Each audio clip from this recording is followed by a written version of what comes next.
नमस्कार दोस्तों, स्वागत है आपका और एक नया वीडियो में। Welcome to Pointsology. आज हम लोग बात करने वाले हैं ultimate guide to credit cards in India. ये क्रेडिट कार्ड्स टॉपिक एक बहुत इंटरेस्टिंग टॉपिक है। बहुत लोगों को नहीं पता है इसके बारे में, बेसिक चीज़ भी नहीं पता है। क्रेडिट कार्ड से लोग भागते हैं। तो आज हम डिस्कस करने वाले हैं इन्हीं कुछ बेसिक पॉइंट्स को। कुछ डिटेल में हम देखेंगे ये क्रेडिट कार्ड होता क्या है, कैसे काम करता है और इसके कुछ इंपॉर्टेंट टर्म्स एंड फीचर्स। चलिए देखते हैं what is credit card. A plastic money that allows you to borrow money to make purchases.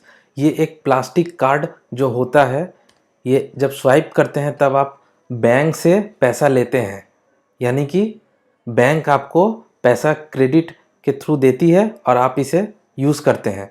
इसे हम लोग कहते हैं प्लास्टिक मनी। बहुत सी सरल भाषा में आपको ये बहुत ध्यान से समझना होगा कि credit card comes with responsibilities and benefits. अगर आप फिनेंशियली रिस्पॉन्सिबल नहीं हैं तो क्रेडिट कार्ड आपके लिए नहीं है, क्योंकि आप जो अमाउंट बोरो करते हैं क्रेडिट बैंक से वो आपको उनको वापस करनी पड़ती हैं with in fixed amount of time. ये नहीं करने से आपके ऊपर बहुत लार्ज इंटरेस्ट लगती हैं, जिसके कारण आप डेब्ट में चले जाते हैं। और बेनिफिट्स तो आपको बहुत मिलती है क्रेडिट कार्ड के ऊपर, अप टू 33%। कई लोग सोचते हैं कि चलो भाई आज क्रेडिट कार्ड ले लेते हैं, बाद में देखा जाएगा क्या होते हैं, पार्टी करते हैं। बट ऐसा नहीं है। ये वो लोग हैं जो बहुत इंटरेस्ट पे करते हैं eight the end of the day. आपको ऐसा नहीं होना है, आपको फिनेंशियली रिस्पॉन्सिबल होना है। और मैं सिखाऊंगा आपको कैसे क्रेडिट कार्ड यूज़ करते हैं without any paying any interest. चलिए देखते हैं कुछ pros and cons of using a credit card. You can make large purchases when required, convenient and easy to carry, building credit history, reward minimum 1% to 33% or more। और इसके cons है easily dig yourself into debt, ease of credit card can make you overspend, missing payments can sink your score quickly, interest can become small debt over a large period of time। तो आपको credit card utilise करते वक्त हमेशा ध्यान में रखना होगा कि आप टाइमली पेमेंट्स करते हैं, क्योंकि ये बहुत मैटर करता है and it accounts for 30% of your credit score. जब सिबिल स्कोर आपका काउंट होता है, बनता है, तब ये 30% काउंट करता है कि आप कब आपकी पेमेंट कर रहे हैं, कितनी टाइमली कर रहे हैं विदाउट पेइंग एनी इंटरेस्ट। तो ये ध्यान में रखना बहुत ज़रूरी है कि आप टाइमली पेमेंट कर रहे हो, और ये आपकी मदद करती है आपकी क्रेडिट हिस्ट्री बिल्ड करने में, जो आपको फ्यूचर में लोन्स देगा at the lowest interest. Because personal loans आप जानते ही होंगे, it goes up to 40% high. बहुत लोग उतना इंटरेस्ट दे के भी लोन्स लेते हैं, but we are not that rich. अगर हमें लोन लेना है तो I will go for as low as 8%। So you have to be responsible while using a credit card. Next देखते हैं हाउ क्रेडिट कार्ड वर्क्स। ये बेसिकली बहुत simple सा फंडा है। बैंक आपको मनी देती है in the form of credit and आप उसे बैंक को वापस पे करते हैं टाइम पे। ये जो टाइम पे बात है ना, ये बहुत इम्पॉर्टेंट है। आप हमेशा याद रखिएगा, जब भी आप न्यू क्रेडिट कार्ड लेने जाएं तो आपको ये हमेशा याद रहना चाहिए कि हम क्रेडिट कार्ड ले रहे हैं और पेमेंट टाइम पे करेंगे। चलिए आगे बढ़ते हैं। Next important facts and terms. सबसे पहला है क्रेडिट स्कोर और सिविल। आप जब भी न्यू क्रेडिट कार्ड लेने जाएंगे बैंक में, पहली बार हो या फिर आप दूसरी बार ले रहे हो, तीसरी बार ले रहे हो, तो आपको बैंक आपकी सिविल स्कोर चेक करती है, इंक्वायरी बैठाती है। बट जनरली क्या होता है, जो एकदम फर्स्ट यूज़र होते हैं उनके लिए ये नहीं होता है, क्योंकि उनकी कोई क्रेडिट हिस्ट्री नहीं होती है। तो बैंक उनकी इनकम स्टेटमेंट देख के ये कार्ड इशू कर देते हैं, और ग्रेजुअली कार्ड यूज़ करते करते आपकी क्रेडिट हिस्ट्री बिल्ड होती है over the period of time. तो एक नया कार्ड जब आपके पास आता है तो उसमें हमें क्या क्या देखना चाहिए और किन किन चीज़ों की ध्यान रखनी चाहिए, वो हम देखते हैं। सबसे पहले क्रेडिट लिमिट। आपको बैंक कितनी क्रेडिट लिमिट दे रही है, आपने जितना मांगा था उतना मिला या उससे कम मिला, ये आपको देखना है। आपको कौन कौन सी बेनिफिट मिल रही है उस कार्ड की, जो आपने कार्ड मांगा था बैंक से, या फिर बैंक ने खुद अपने हिसाब से दिया है, क्या बेनिफिट्स मिल रही है। परसेंटेज ऑफ इंटरेस्ट, वो बैंक कितना परसेंट ऑफ इंटरेस्ट लेता है लेट पेमेंट पे, वो आप देख लेना। और इंटरेस्ट फ्री पीरियड कब तक है, कोई 40 डेज होता है, कोई 30 डेज होता है, कोई 50 दिन तक भी होता है। ये जनरली 20 टू 50 डेज के अंदर वेरी करता है। और आपकी कार्ड की ड्यू डेट कब होने वाली है, ये सब डिटेल्स लिखा रहता है। आपकी जो वेलकम लेटर होती है, जब नया कार्ड आपके हाथ में आता है, आपका वेलकम लेटर में ये सारी डिटेल्स लिखी रहती है। और ये एक एक डिटेल्स आपको बहुत ध्यान से देखनी है। अगर कोई भी इसमें प्रॉब्लम्स आए या फिर आपको लगे ये कुछ आपके हिसाब से आपने मांगा था ये वो नहीं मिला, तो आप बैंक से डायरेक्टली कांटेक्ट कीजिएगा ऑन दैट डे इटसेल्फ, जिस दिन आपको वो क्रेडिट कार्ड की पैकेट रिसीव हुई घर पे, without any delay. Next, spends. जब हमें नया क्रेडिट कार्ड मिलता है तो हम उसे जनरली यूज़ करते हैं, स्पेंड्स करते हैं। तो जब स्पेंड कर लेते हैं अमाउंट, तो क्या आता है, payment of due amount, interest on late payment and minimum due. तो जितना अमाउंट ड्यू रहता है हमारे कार्ड के ऊपर, हम उसे पेमेंट करने के लिए देखते हैं। देन इंटरेस्ट और लेट पेमेंट, ये आपको ध्यान में रखना है कि आप पेमेंट लेट ना करें। आप उतना ही खर्चा करें अपने क्रेडिट कार्ड से जितनी आपकी पेमेंट करने की हैसियत हो, उससे ज़्यादा खर्चा ना करें। ये फ्यूचर में बहुत प्रॉब्लम हो जाएगा आपके लिए। और एक मिनिमम ड्यू भी रहता है, जब आपकी स्टेटमेंट जनरेट होती है वहाँ पे एक मिनिमम ड्यू रहता है। वो ऑप्शन इसलिए दिया जाता है कि अगर कोई एक साथ पूरा पैसा टोटल अमाउंट ना पे कर पाए, तो वो आप सिर्फ पे कर सकते हैं, बट नेक्स्ट जब आपकी बिल जनरेट होगी उस पर आपको रिमेनिंग अमाउंट पे इंटरेस्ट लगेगा। आपको लेट फी तो नहीं देना पड़ा, बट इंटरेस्ट लगा। ये जो इंटरेस्ट होता है ना, ये बहुत ख़तरनाक चीज़ है। ये इंटरेस्ट एज हाई एज 40% लगता है। और आप इमेजिन नहीं कर पाएंगे, जब 40% का इंटरेस्ट जब कंपाउंडिंग होता है ना, ये क्रेडिट कार्ड कंपनियों को करोड़पति बना देता है। इसीलिए वो बैठे हैं कि आपको क्रेडिट कार्ड दे, आप सही टाइम पे पेमेंट ना करें और वो इंटरेस्ट ले। इसीलिए आपको बहुत ध्यान रखना है ये चीज़ कि आप टाइमली पेमेंट कर रहे हो कोई भी क्रेडिट कार्ड का। अब हम लोग बात करते हैं क्रेडिट कार्ड फ़ीस की। डिफरेंट टाइप्स ऑफ फीस होती है हर एक क्रेडिट कार्ड की। सबसे पहला ऑप्शन आता है एनुअल फीस। ये एनुअल फीस वो चीज़ होती है जो आपको क्रेडिट कार्ड मेंटेन करने के लिए ईयरली पेमेंट देनी पड़ती है। कोई कोई कार्ड फ्री आता है, कोई कोई कार्ड आपको एनुअल फ़ी देनी पड़ती है। एनुअल फ़ी वेरी करता है 250 टू अप टू 60-70,000 ईयरली। वो हाई एंड कार्ड के लिए हम लोग डिस्कस करेंगे बाद में। ओवर लिमिट फीस, अगर आपकी क्रेडिट लिमिट से ओवर यूटिलाइज हो रहा है कार्ड, तो आपको ओवर लिमिट फीस एक देना पड़ता है। बहुत लोगों को ये नहीं पता होता है, ये कार्ड चार्ज कर लेती है आपके क्रेडिट कार्ड स्टेटमेंट में।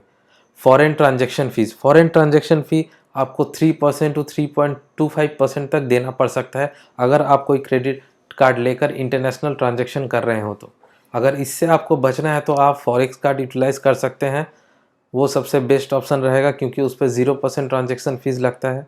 और अगर क्रेडिट कार्ड पे आपको 0% ट्रांजैक्शन फ़ीस चाहिए तो ये हायर एंड कार्ड में ऑप्शन अवेलेबल होती है। फॉर एग्जांपल HDFC एक टॉप मोस्ट एंड कार्ड है, इन्फिनिया कार्ड।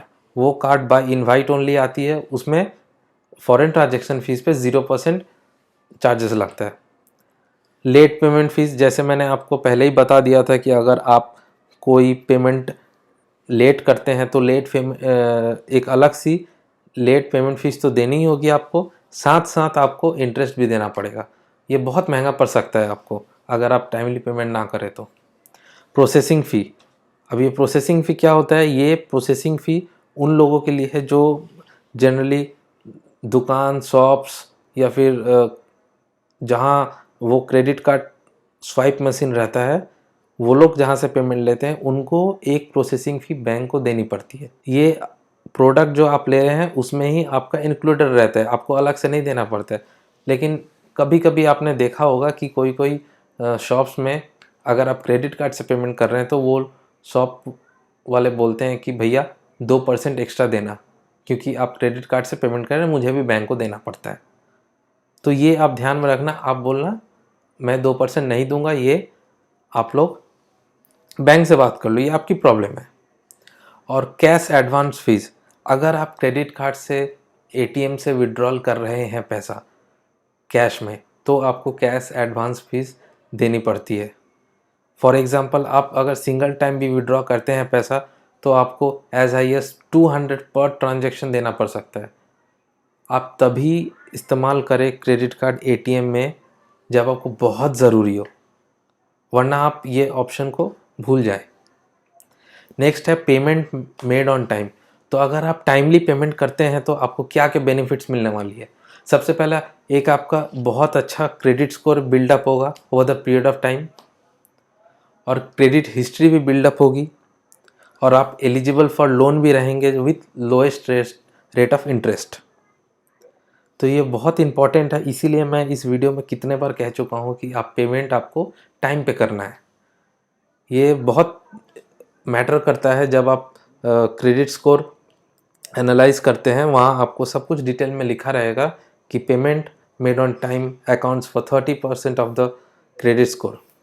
इसीलिए आपको पेमेंट टाइम पे करना है, और इवेंचुअली आप देखेंगे may be 5 years down the line, 10 years down the line, आपकी क्रेडिट स्कोर की हेल्थ बहुत अच्छी है। और आपको अगर मे बी अगर लोन लेना पड़े तो आपको इंटरेस्ट लोएस्ट इंटरेस्ट रेट में मिल जाएगा।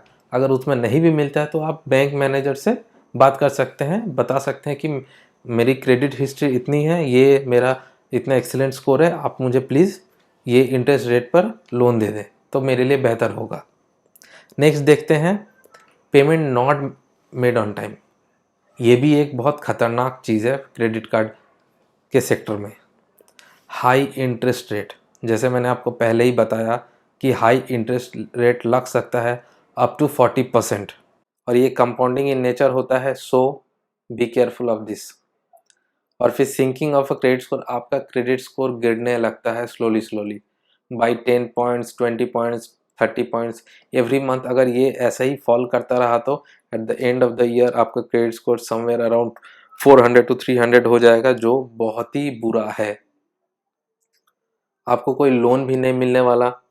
आपको अगर अर्जेंटली लोन की ज़रूरत पड़े, कोई भी कारण, किसी भी इमरजेंसी फंड की ज़रूरत पड़े, तो आपको लोन भी नहीं मिल पाएगा, और आप ऐसे ही डेप्थ बिल्ड करना शुरू करेंगे स्लोली स्लोली स्टेडी मोड में। वो कहावत है ना, slow and steady wins the race, but यहाँ विंस द रेस नहीं, यहाँ लूज़र होते हैं लास्ट में, क्योंकि उनको इवेंचुअली हाई इंटरेस्ट देना पड़ता है एट द लास्ट, जब वो पेमेंट को कैरी फॉरवर्ड करते हैं हर एक स्टेटमेंट में। तो ऐसा नहीं होना चाहिए। नेक्स्ट, तो ड्यू डेट के बारे में बात कर लेते हैं। जो आपकी क्रेडिट कार्ड की स्टेटमेंट की ड्यू डेट होती है, वो आप चेंज करवा सकते हैं बैंक से बात करके। आप मूव कर सकते हैं, आपकी जो ड्यू डेट है 15 तारीख ऑफ एवरी स्टेट मंथ, आप उसे मूव कर सकते हैं, तो आपको पेमेंट करने में बैंक को ईजी होगी। जब आपकी सैलरी क्रेडिट होगी अकाउंट में, तो विद इन दैट मंथ आप इसे बहुत अच्छे तरीके से हैंडल कर पाएंगे। ये एक ध्यान देने वाली बात है।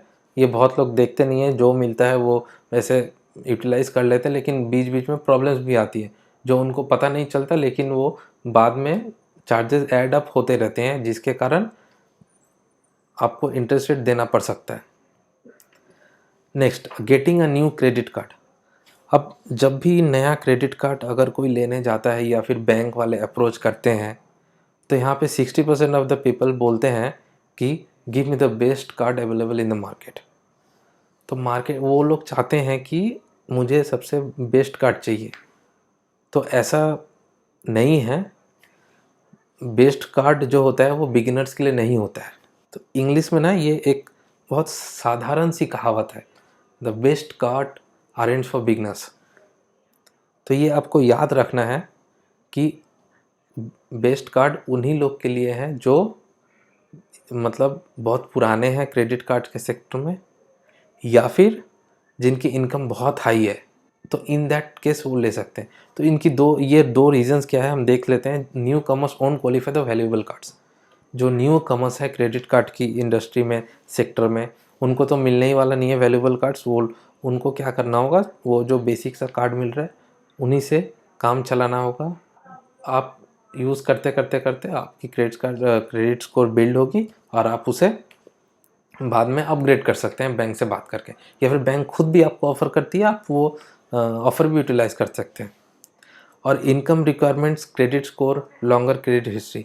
अब ये भी एक चीज़ बहुत छोटा सा चीज़ है, आपकी इनकम रिक्वायरमेंट जो होती है, और अगर आप दूसरी बार क्रेडिट कार्ड के लिए अप्लाई कर रहे हैं तो क्रेडिट स्कोर वो लोग देखते हैं, और आपकी क्रेडिट हिस्ट्री कितनी लॉन्गर है वो भी वो लोग चेक कर लेते हैं। मतलब वो लोग फेच करते हैं, इंक्वायरी बैठाते हैं, तो ये आपकी क्रेडिट अकाउंट को हिट करती है। तो जब भी आप एक नया कार्ड के लिए अप्लाई करेंगे, that time bank will make a inquiry to the credit card CIBIL department. वो आपको दिखेगा अगर आप पूरा रिपोर्ट, क्रेडिट कार्ड का रिपोर्ट डाउनलोड करते हैं तो नेक्स्ट है कुछ टिप्स देख लेते हैं। जो पहली बार क्रेडिट कार्ड के लिए अप्लाई कर रहे हैं उनको क्रेडिट हिस्ट्री बिल्ड करने के लिए कोई भी साधारण सा कार्ड ले लें जो यूज़ करते रहें, मे बी आफ्टर 1 ईयर या फिर 2 ईयर उसे आप अपग्रेड कर लें, और ये आपकी एक बहुत अच्छी सी क्रेडिट हिस्ट्री बना लेगी, ताकि फ्यूचर में अगर आपको कोई प्रीमियम कार्ड्स लेना हो, टॉप एंड कार्ड्स लेना हो, तो आपको कोई प्रॉब्लम नहीं होगा। क्योंकि ये प्रीमियम कार्ड्स जो होती है ना, ये रिवॉर्ड्स बहुत ज़्यादा देते हैं, लेकिन इसकी एनुअल फीस भी बहुत हाई होती है। जैसे मैंने सेकंड पॉइंट में ये मेंशन करके रखा है कि premium card tends to have a greater reward but also high annual fees. तो ये आपको एक पॉइंट ध्यान में रखना होगा कि अगर आपको लेना है हायर एंड कार्ड तो आपकी क्रेडिट हिस्ट्री और क्रेडिट स्कोर बहुत एक्सीलेंट होना चाहिए। अगर आप डायरेक्टली हायर एंड कार्ड के लिए जाते हैं तो आप ये 3 पॉइंट्स मैं जो अभी बताने वाला हूँ, आपको तो स्क्रीन पे दिख ही रहा होगा, मैं बताने वाला हूँ, वो आप फॉलो कर सकते हैं। Select credit card that offer higher rewards rate on the things that you purchase frequently. आप जो डेली बाज़ार करते हैं, सामान खरीदते हैं बाज़ार से, आप ऐसा एक क्रेडिट कार्ड चुनिए जिसकी रिवॉर्ड रेट बहुत हाई हो और आपको पॉइंट्स मिलती रहे। Find a good flat rate for non category purchase. इसका मतलब ये हुआ कि अगर आप कोई जैसे वीक में एक बार परचेस कर रहे हैं या फिर महीने में एक बार, तो आप एक ऐसा कार्ड रखो जो फ्री ऑफ कॉस्ट आती हो, जिसकी कोई एनुअल चार्ज ना हो, बस आप उसे यूटिलाइज़ कर लो, क्योंकि उस पर कोई आपको इवेंचुअली पॉइंट्स मिलने वाला है नहीं, तो आप उसे यूटिलाइज़ कर लो ताकि वो भी यूटिलाइजेशन में रहे। और lastly, redeem your rewards for top value planning smart रिडीम्पशन। ये मैंने हाईलाइट इसलिए करके रखा है कि बहुत इम्पॉर्टेंट है कि आप जब भी आपकी रिवॉर्ड्स को रिडीम कर रहे हैं तो आप प्लानिंग करके रिडीम करें। ये आपको बहुत वैल्यू दे सकता है, आप इमेजिन भी नहीं कर सकते हैं कि आप क्रेडिट कार्ड पॉइंट से क्या क्या कर सकते हैं। मे बी आप टूर पे जा सकते हैं, और for a holiday of 7 days Switzerland, New Zealand, Australia, कहीं भी इंडिया में कहीं भी, या फिर आप बाहर भी जा सकते हैं। आपको एक पैसा तक नहीं देना पड़ेगा, only the taxes you will pay, that is negligible. तो आप ये बहुत प्लान करके आप रिवॉर्ड्स को यूटिलाइज़ करें जब भी आप रिडीम कर रहे हैं। तो ये ना कि 500 रिवॉर्ड पॉइंट जमे अकाउंट में और मैं इसे कुछ ख़रीद लूँ, रिचार्ज कर लूँ, ऐसा नहीं। आप उसे जमाइए, देखिए आपकी वो जो पॉइंट की एक्सपायरी कितने दिन तक है, तब तक आप रखिए। लास्ट में जब आके उसे आप कन्वर्ट कर लीजिए एयर माइल्स में, या फिर आप कोई अच्छा रिडिम्पशन के लिए यूटिलाइज़ कीजिए। इसके ऊपर मैं एक बहुत डिटेल वीडियो बनाने वाला हूँ। ये बहुत बड़ा टॉपिक है और बहुत डीप टॉपिक है। तो दोस्तों, आज के लिए बस इतना ही। काफ़ी जानकारी मिल गई होगी आपको, आशा करता हूँ।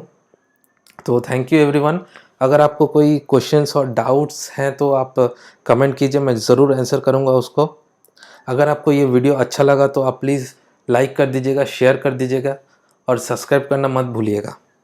और अगर आप इस चैनल पर नए हैं तो ज़रूर सब्सक्राइब करने के बाद ही जाइएगा, क्योंकि और भी बहुत अच्छे अच्छे कंटेंट आने वाले हैं related to credit cards, related to luxury travel and related to aviation sector. Thank you so much.